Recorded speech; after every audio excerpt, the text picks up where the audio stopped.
Moving on to multiplication of whole numbers.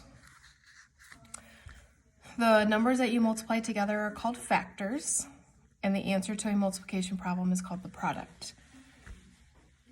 So if you have 6 times 8, those are your factors. Multiply those together, you get 48, that's your product. Product you need to know. The answer to a multiplication problem is called the product.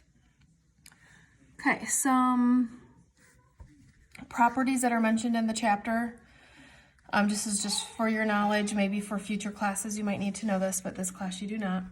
Commutative property, just like it is for addition, it doesn't matter the order of your numbers, you're still going to get the same answer. 4 times 5 is the same as 5 times 4. Associative property of multiplication, it doesn't matter how you group it. If it's all multiplication, it doesn't matter if the parentheses are around the 3 and the 4 or around the 4 and the 5, you're still going to get the same answer.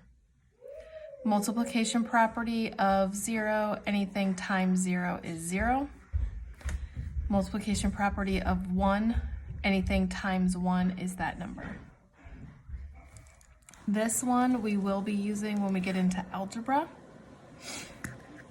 If you have a number on the outside of parentheses connected to it, you have to distribute that number into the parentheses, and you can do it 2 different ways.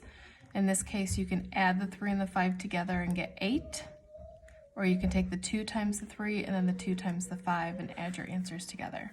Either way, you're going to get 16. Either way, you're going to get 16. Okay, again, you're going to find the actual product. Don't worry about the estimate, just the actual. Number 1, put the number with the most digits on top. Number 2, line up the other number by place value. 3, multiply. Let's do some examples together.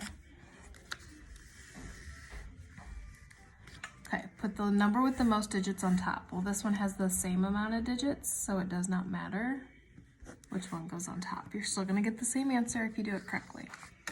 All right, so you always start with the 5, the 1 spot.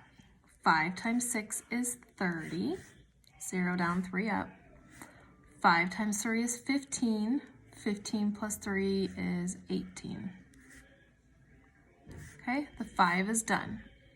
If you have another number to do, you're going to have to add a 0 because you want your first number to be directly under that 4.